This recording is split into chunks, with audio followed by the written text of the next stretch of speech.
Sure, we'll start now. Fine. So here, today we are going to start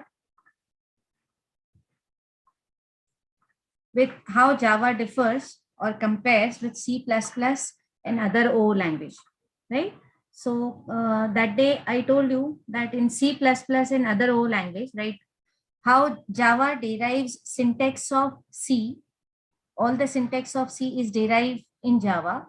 So Java uses C syntax, and C++ object-oriented concept is used by the Java. And again, the added features of Java is also available, right? So overlap of C, C++ and Java. So if we know C, C++, it is easy to absorb the syntax so that we can understand what are the syntax. Syntax can be understood.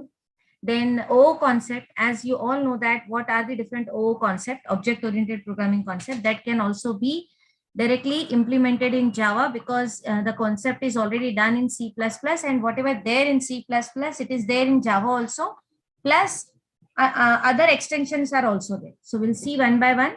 So Java better than C++ we have already seen. Then object-oriented language A comparison we have seen. Now basics of a typical Java environment. Now if suppose we want to learn Java programming, we want to install the software, right? So what is the Java typical environment? So Java system contains, one is the environment, then a language, then API, that is application program interface, and what are the different class libraries. So we'll see one by one.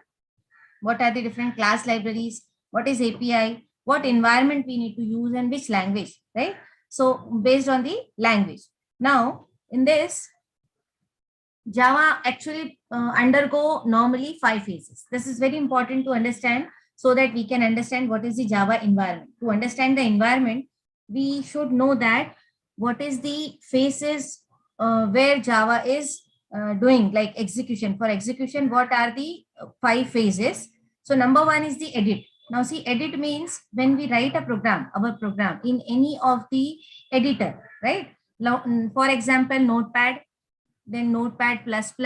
You can use another IDE also, integrated development environment. So edit means first phase is edit, where programmer writes their program and stores program on disk. So we used to store the program on where? On hard disk, saying that suppose Java1 dot Java file. So I will write my source code, welcome to Java, and welcome to Java I will save on my computer with the extension .java. So that is known as edit, the first phase. Second phase is compile. Now after doing the editing, that means after writing a program and save the program with the extension .java, then the next task is to compile the program. Now for compilation, we have already Java installed in our machine. So for compilation, we need to write the Java C. Java C is a compiler which compiles the source code file which is written in Notepad, right? Saved in .java extension, and that file is compiled by the Java C compiler, which will create a bytecode, right? So bytecode is created from the Java C. So compiler's work is what? To read the source code file, that is .java file extension file, and convert it into the bytecode. So it converts the bytecode. If there is no error, then it is converted into bytecode. If suppose there is an error, so compiler kya karta hai? Compiler gives us the errors.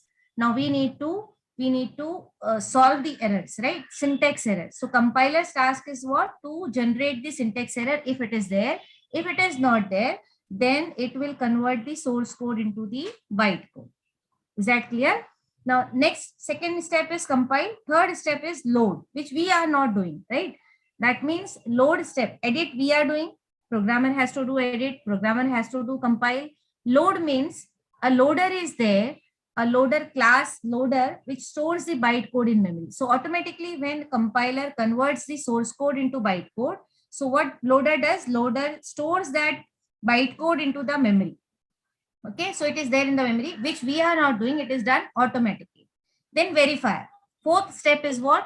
Fourth phase is verify. So verifier, what verifier does actually, it ensures bytecode do not violate security requirements. Now see if there is any error. For example, if somebody else has written the code, they have compiled it and they have sent it to you, the bytecode. So bytecode is there. Now loader will load that bytecode into the memory, and verifier will verify whether that bytecode has a security violation should not be there. That means there should not be any viruses, any other code.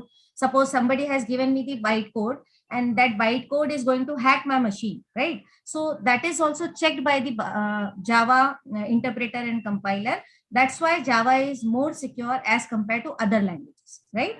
So fourth step is verify. Then the fifth step, which we are doing, is execute. Now, how to execute? For execution, we have to use Java interpreter, right? So Java interpreter is there. How to do this? Interpreter is there. Now interpreter translate bytecode into machine language. So it will, what it will does, it will translate the bytecode into the machine code. Fine. So these are the steps. Now we will see these steps into our practical form only.